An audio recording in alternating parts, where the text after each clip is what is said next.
What's going on, YouTube? Got another knife over here for you. Today we're going to be looking at the Andre de Villiers. This is the Butcher. This is a knife that came out, I believe, at Blade 2014 is when all the hype started coming out on this knife. Andre de Villiers is a knife maker out of South Africa. And quite honestly, I felt like this is the year of the South African knife makers, as well as the year of the Midtechs. So all these different Midtechs came out, and then all these South African makers started gaining popularity. So it's really cool. This was a really interesting year for the knife community, just the knife collectors in general. And so yeah, so this knife is a Midtech knife from de Villiers. He's got his customs, so quite a few customs came out of those shows as well. But really what was popular was the Midtech, given how, I guess how smooth they were. I think that the South African, I guess the reputation for a lot of the knife makers there, whether it's Andre Thorburn or Van Heerden or whatever, they made incredibly smooth knives. The ways that they pivoted around either the bearings or IKBS was just a whole nother level of smooth. IKBS is already smooth, but these knives, at least from what I was seeing, I've actually never handled a Van Heerden or a Thorburn or anything like that, but I just heard they were incredibly smooth, and I think it was credited to, the polished pivots and everything, similar to Shirogorov. And for a knife to be as smooth as a Shirogorov, that's saying a lot. But anyway, getting back into this, this is a Midtech. This is a special one. I've never seen any Butcher in this kind of configuration. So you've got this kind of olive green, olive drab, anodized finish on the titanium handles. You got the chamfering, or not the chamfering, the index holing on here with, I guess, I don't know if you call those Mayo holes or not, but and it's nicely countersunk in there, polished in there, which is an awesome look. I love that look. You got some lines on here. You got a titanium backspacer, as well as a titanium spring clip with the pillars, so very reminiscent of, say, the Bodega, without the ball bearing. You got a Hinder lock stop, lock bar stabilizer on here as well as a very large pivot inside. Inside's running, I believe, just bearings, not IKBS. So, and then on this knife, you're running also the configuration. I haven't seen one with like a polished fuller or blood groove all the way on here, and with this kind of finish. Maybe I just haven't looked that hard. So there might be a bunch that are out there, but it's a very, when I first saw it, I thought, it's a very eccentric design. There's no other knife out there that looks quite like this. Maybe, Stout, Jason Stout knife I've seen, that has a blade that's kind of looks like this, but, the overall look, with this whole flat spine on the handle all the way down, and then this full Wharncliffe to the tip, and just blazing sharp, and those grind lines look awesome, on this knife. So again, it's just a very unique design. I love Wharncliffe knives, but yeah, I guess I was never a huge fan of the Butcher look, although it's growing on me. So all this is to say that, this is a knife, I can see the appeal, especially at the price, what you get.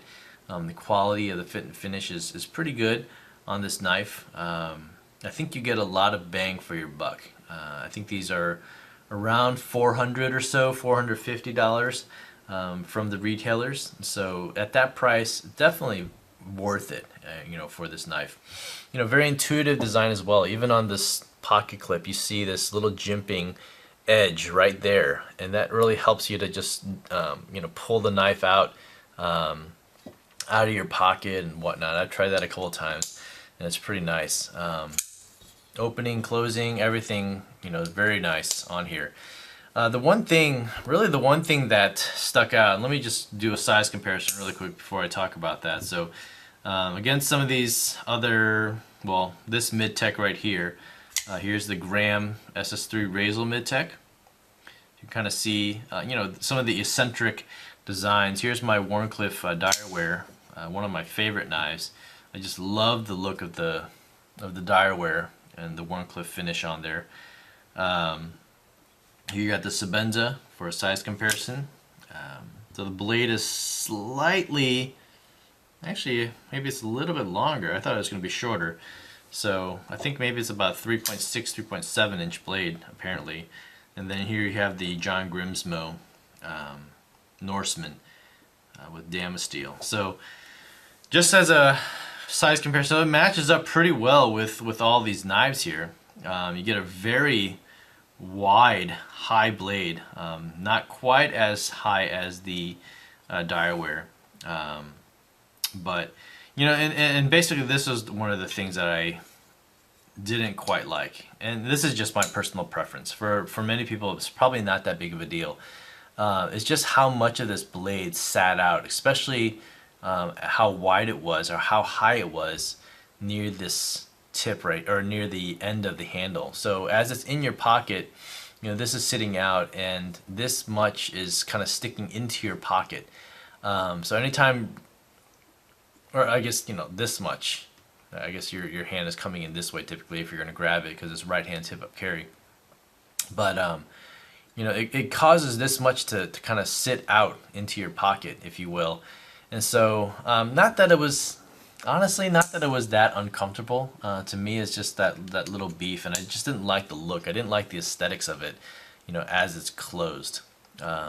So, and quite honestly, actually, open, to me, this again, my personal opinion, it's not that much of a looker. I think all these other knives look a lot better.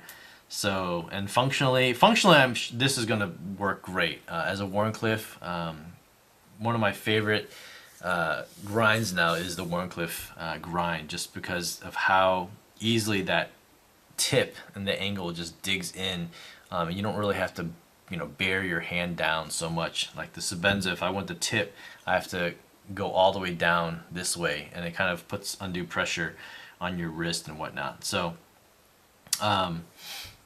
but yeah, I mean, it is a cool knife. Again, I can understand the appeal that goes behind this knife. So, if this is a design that really suits your fancy, then you really can't beat it at the price that they offer them for. So, even on the secondary market, these really don't go up all that much. So, again, the year of the South Africans and the year of the Midtechs, there's just so much out there with all these custom makers, and these Midtechs have really afforded us the chance to see all these really cool custom makers, their designs, and get a general feel for the knives. So even something like this Quaken or a Graham, like you just, not everyone can spring $2,500 or $2,200 for a custom Graham, or $1,400 for a Quayback, but a Midtech for $300-400 that you can customize and modify and just do your own thing to the knife. It's pretty sweet, and you just make it your own custom knife. That's awesome. So I'm stoked about all these Midtechs, and the chance that I have to feel it. And I love this Quayback. I love customizing it. It's just a lot of fun.